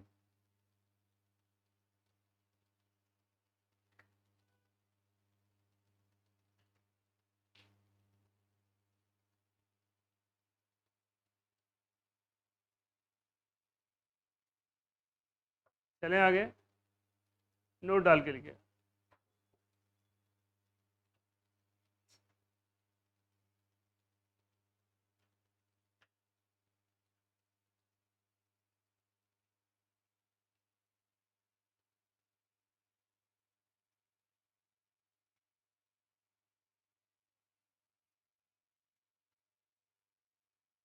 डेफिनेटली डीकम्पोज हो जाएगा फ्रेंशियम। लिखिए,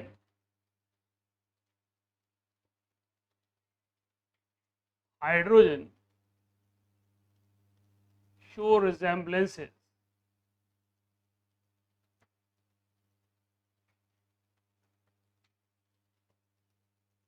with more than one groups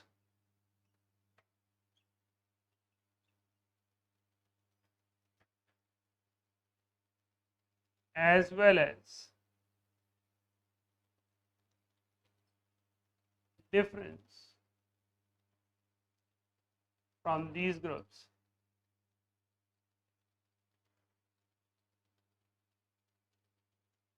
So it is studied separately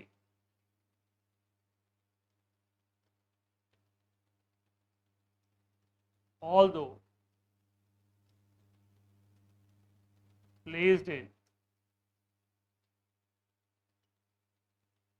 first group of S block. Right.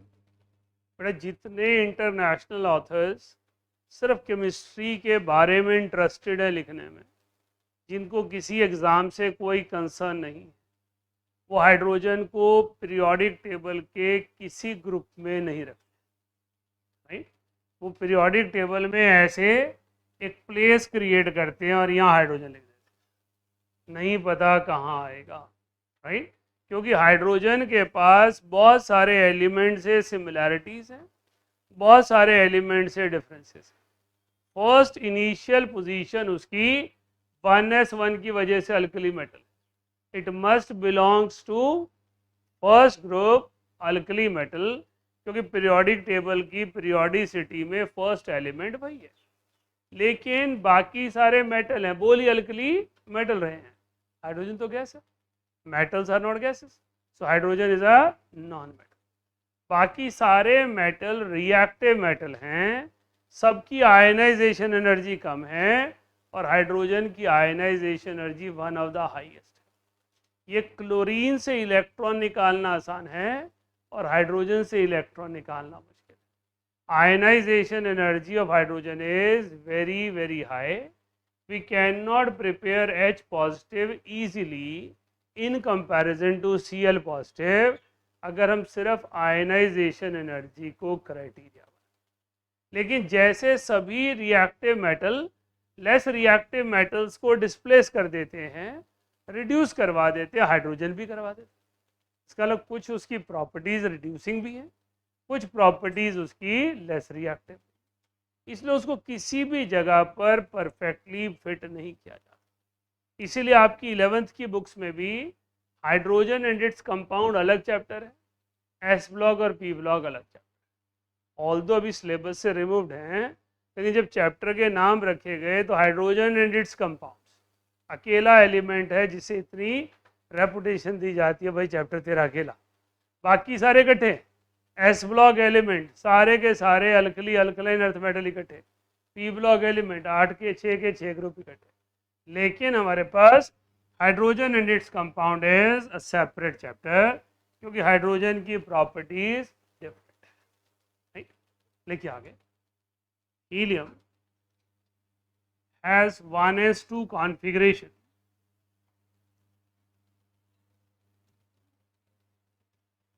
it belongs to S block,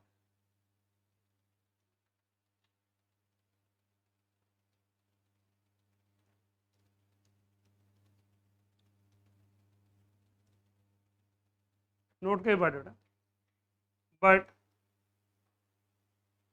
studded with noble gases in group 18 due to its properties। अब ये वो sentence है जिसमें आप लोग गलती कर सकते हैं, इसलिए नोट में लिखा है। हीलियम को सारे पीरियोडिक टेबल पी ब्लॉक में लिखते हैं, लास्ट में लिखते हैं, क्योंकि उनका पर्पस पीरियोडिक टेबल पढ़ाना नहीं है, ट्रेंड ऑफ प्रॉपर्टीज को पढ़ाना है। तो ट्रेंड के हिसाब से हीलियम कहाँ आएगा, नोबल गैस। अरेंजमेंट कॉन्फ़िगरेशन के हिसाब से कहाँ आएगा, एस ब्लॉक। तो आपसे क्वेश्चन पूछा जाता है एंट्रेंसेस में, हीलियम इज, ऑप्शन होगी S block, P block, D block और F block. So helium is S block element, don't say P D F block, right. Helium S block element है, P D F block को belong नहीं, right. Group 18 GP, group 18 due to its properties, right. Clear हो गया। अब heading डालें P block.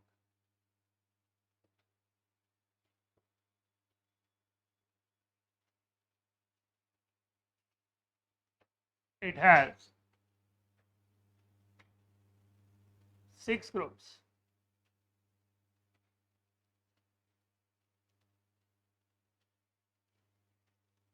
all non-metals are placed in P block.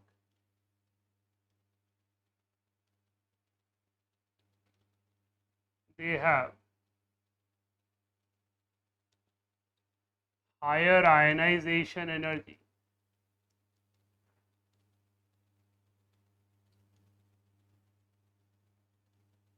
and ability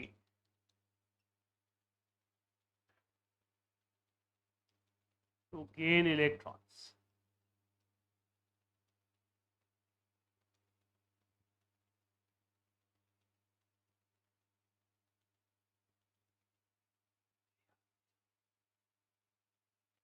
P block में हमारे पास 6 group हैं। इन सभी ग्रुप्स को फर्स्ट एलिमेंट के नाम से जाना जाता है। ग्रुप 13 को बोरॉन फैमिली, ग्रुप 14 को कार्बन फैमिली, ग्रुप 15 को नाइट्रोजन फैमिली, ग्रुप 16 को ऑक्सीजन फैमिली। ग्रुप 17 और 18 जो है वो अपने यूनिक नेम से जाने जाते हैं, halogens and noble gases, right. लेकिन हमारे पास टोटल जो है वो 6। पूरा पीरियोडिक टेबल मेटल से भरा हुआ। S block, D block, F block only metals, no non metal, no metalloid. Metalloid और नॉन मेटल अगर किसी में है तो सिर्फ पी ब्लॉक में है। अगर कोई पूछे पीरियोडिक टेबल में ज़्यादा क्या हैं, तो answer will be metals. S block, D block, F block सारा मेटल से बना है। हम जब बात करेंगे ग्रुप 13 की, तो ग्रुप 13 को हम कहेंगे boron family. Boron family configuration is NS2 NP1। इसका मतलब आउटर एस में 2 इलेक्ट्रॉन और पी में 1 इलेक्ट्रॉन। इसके एलिमेंट्स हैं boron, aluminium, gallium, indium, helium. इसमें एक 8 कम हो जाता है, इसका एटॉमिक नंबर है 5। तो बताओ एल्यूमिनियम कितना होगा? इसका सेट ऑफ मैजिक नंबर क्या है? 8, 18, 18, 32। एक 8 कम है, तो 5 and 8 13, 13 and 18 31, 31 and 18 49 and 32 32, 81, 81 and 32 113 triumph. So here we have boron family, boron, aluminium, gallium.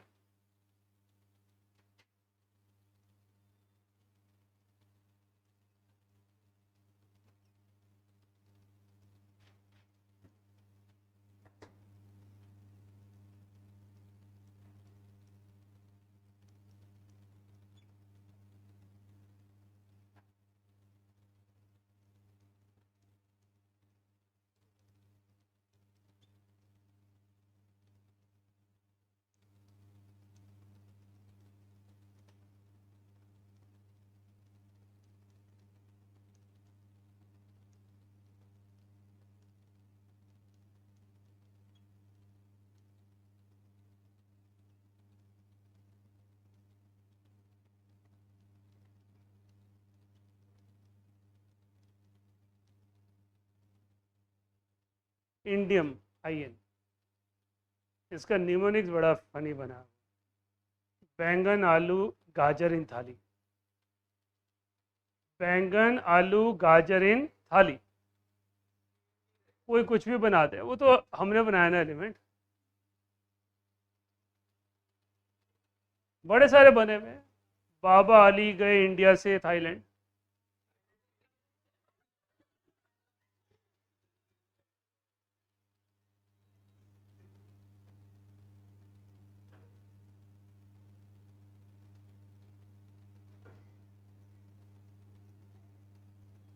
हाँ जी, हाँ जी।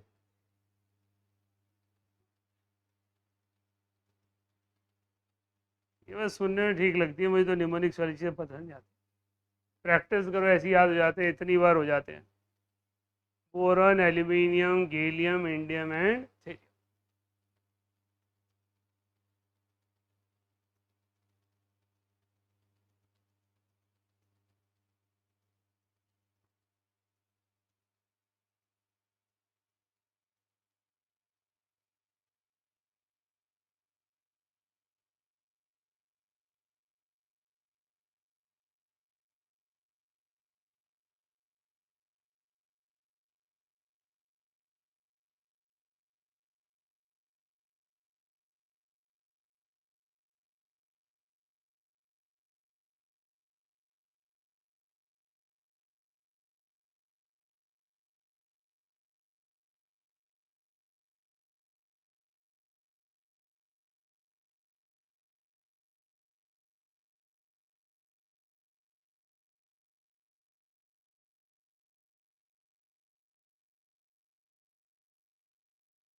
नेक्स्ट है carbon family, carbon, silicon, germanium, tin and lead.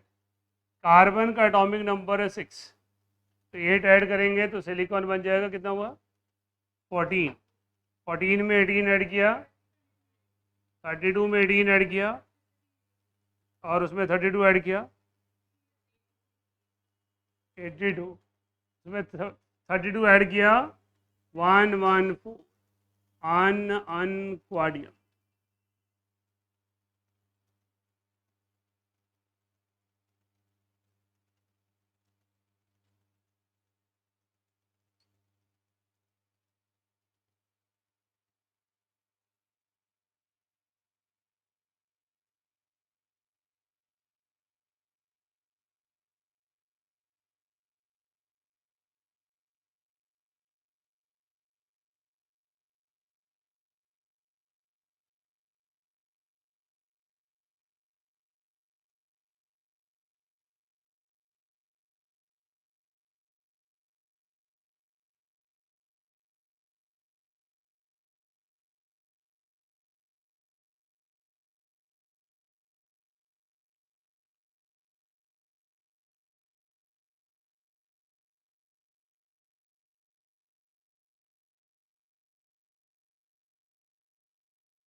College student get some problem, college student get some problems. College student को ज़्यादा problems होती है, क्योंकि मस्तियाँ ही मस्तियाँ होती है, जब पेपर आते तो प्रॉब्लम ही प्रॉब्लम होती है। उसके बाद अगले एंट्रेंसेस क्वालिफाई करने में दिक्कत आ जाती है, प्लेसमेंट में दिक्कत आ जाती है, सीजीपीए बिल्डअप ही नहीं होता, प्रोफाइल बिल्ड ही नहीं होता, प्लेसमेंट ही नहीं होती। हम तो कॉलेज की लाइफ के सपने देख रहे हैं, आपने बताया वहां भी प्रॉब्लम होती है, फिर तो क्या फायदा हुआ।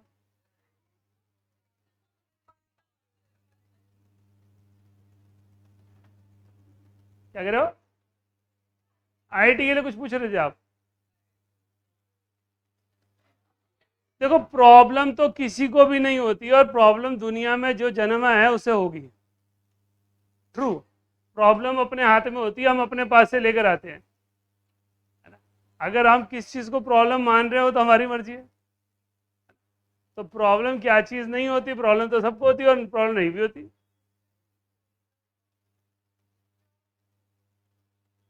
जॉब के कंटेक्स्ट में भी कुछ ऐसे आईआईटीज हैं और कुछ ऐसे कोर्सेज हैं आईआईटी के, और कुछ ऐसे बच्चे हैं जिनकी प्लेसमेंट इन कैंपस नहीं होती, right? क्योंकि वहां जाके आप सिर्फ मस्तियां मारोगे तो कैसे एडमिशन रजिस्टर आगे जाओगे, है ना? आपको एक प्रोफाइल तो मिनिमम बिल्डअप करना ही पड़ेगा, है ना? अब आप 3 इडियट्स वाली स्टोरी मत बुलवाओ ना। राजू रस्तोगी पहुंच तो गया, किताबें समझ तो आती नहीं थी बेचारे को, तो प्लेसमेंट कैसे? अच्छा कॉलेज होने के बाद भी। So it's important. क्या कह रहा था दशर? क्या कह रहा, सुसाइड? वो तो सबसे आसान तरीका भाई, कहीं से कर लो। इसीलिए मैंने कहा था प्रॉब्लम तो अपनी बनाई हुई है, आप नहीं पढ़ोगे तो नहीं होगी। देखिए, आज पॉपुलेशन इतनी ज़्यादा है, प्लेसमेंट देना किसी के लिए आसान नहीं है। सिर्फ कुछ ही डिपार्टमेंट्स हैं जो आपके पास, जहाँ पर प्लेसमेंट ज़्यादा है और जहाँ से आपको प्लेसमेंट अच्छी मिल सकती है। लेकिन अगर आप कोर ब्रांचेस में जाते हैं तो वहाँ पर प्लेसमेंट में थोड़े इश्यूज आते हैं। वो डिपेंड करता है आप कैसा वहाँ पर आके काम करें। ये तो कहने वाली बातें, कुछ भी कही जाओ। देखो, आर्गुमेंट करने के लिए आप किसी का नाम ले लो, आप बच्चे हो, कुछ भी बोल सकते हो। अगर दुनिया की पॉपुलेशन 800 करोड़ है तो अपनी जगह बनाने के लिए मेहनत तो करनी पड़ेगी। ऐसा तो नहीं हो सकता सब कुछ परोस के मिल जाएगा, right? World population is presently more than 800 crore. तो वहाँ पर आप अपने लिए जगह बनाओगे तो आपको काम तो करना ही पड़ेगा। Very simple. चलिए, so here we have boron family and carbon family. एक और नाइट्रोजन फैमिली लिख लेते हैं। मैंने कहा एक और नाइट्रोजन फैमिली तो लिख ही लेते हैं, तो मान लो लास्ट है।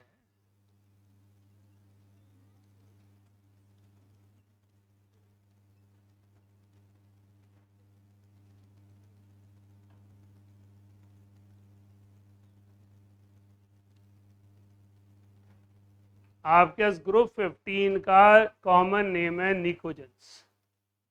निकोजेंस मीन्स suffocating compounds,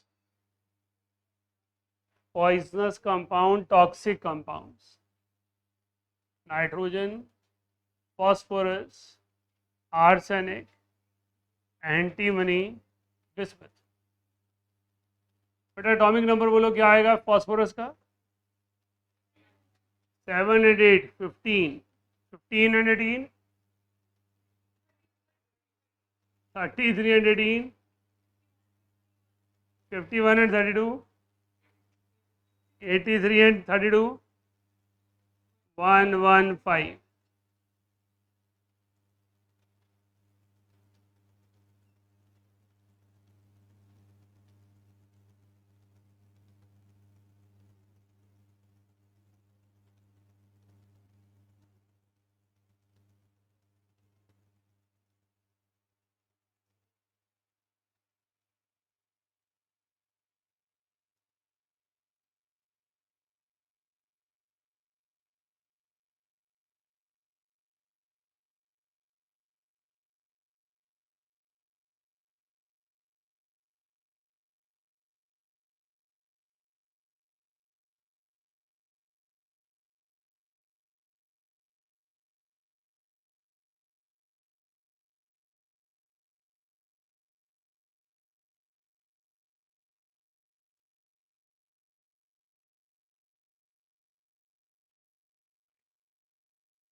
जी इसमें अच्छा वो तो अलग चीजें हैं। हाँ होते हैं। निकोजन में आप याद दातेश्वर इधर क्लास में आ जाए, किसी को कैसे पता, उसके कई रीजन हो सकते हैं ना, उसे हमें डिस्कस करना है और ना हमें भी जानना है। तो आपके पास सफोकेटिंग एलिमेंट और कंपाउंड और टॉक्सिक कंपाउंड्स कैटेगरी में आते हैं। फॉस्फोरस का हाइड्राइड फॉस्फीन हार्मफुल है। सबसे बड़ा पॉइजनस कंपाउंड जो कॉमनली जाना जाता है sulphas, aluminium phosphide, phosphorus compound है। Arsenic well known poisonous compound to human, right. तो उसी के हिसाब से ये सारे elements, nitrogen, phosphorus, arsenic, antimony and periodic table पे बनी हुई बेस्ट मूवी इवोल्यूशन, वो सिर्फ और सिर्फ इसी एलिमेंट के अराउंड घूमती है। और वो टॉक्सिसिटी को कैसे पीरियोडिसिटी से लड़ा जा सकता है और कैसे उसके टॉक्सिक इफेक्ट को रोका जा सकता है माइक्रो के, वो पीरियोडिक टेबल के बेसिस पर बनाई। Antimony, antimony evolution. Evolution movie में बेसिकली माइक्रो ऑर्गेनिज्म है जो यूनिवर्स से अर्थ पर अटैक कर रहे हैं। माइक्रोबियल बॉडीज हैं जो अंडरग्राउंड में स्प्रेड हो रही, वो सिर्फ अमीबा लाइक स्ट्रक्चर्स हैं जो हीट ले लेकर फैल रहे हैं, राइट। ऑब्वियसली हॉलीवुड की मूवी है, उन्होंने सारी की सारी अमेरिकन फोर्स दिखाई है, अमेरिकन प्रेसिडेंट और फिर दो बेवकूफ़ झल्ले साइंटिस्ट जो उन अमीबॉइड के बारे में बेस्ट बताते हैं क्या करना है। आर्मी वाले उन्हें धक्के मार के निकाल देते हैं, प्रेसिडेंट उसकी बात सुनता नहीं है और दोनों बेचारे बैठे हुए हैं परेशान। हाँ बस उसी शैम्पू की स्टोरी, और वहाँ से वो इसको निकाल, राइट। तो आपके पास बेसिकली वो सिर्फ पीरियोडिक ट्रेंड से अंडरस्टैंड करते हैं कि कैसे हम इन अमीबॉइड स्ट्रक्चर्स को कंट्रोल कर सकते हैं। There was no other way. जब उसमें पीरियोडिसिटी सिर्फ मुश्किल से 5 मिनट की रिफ्लेक्शन है, बट उनको इलाज सिर्फ पीरियोडिक टेबल जैसे ही वो देखते हैं उनको पता चल जाता है अच्छा यहाँ से हमें इलाज मिले। So we are able to understand the idea कैसे उनको किल किया जा सकता है ओनली फ्रॉम पीरियोडिसिटी, राइट। चलिए बाकी अगली क्लास में करते हैं।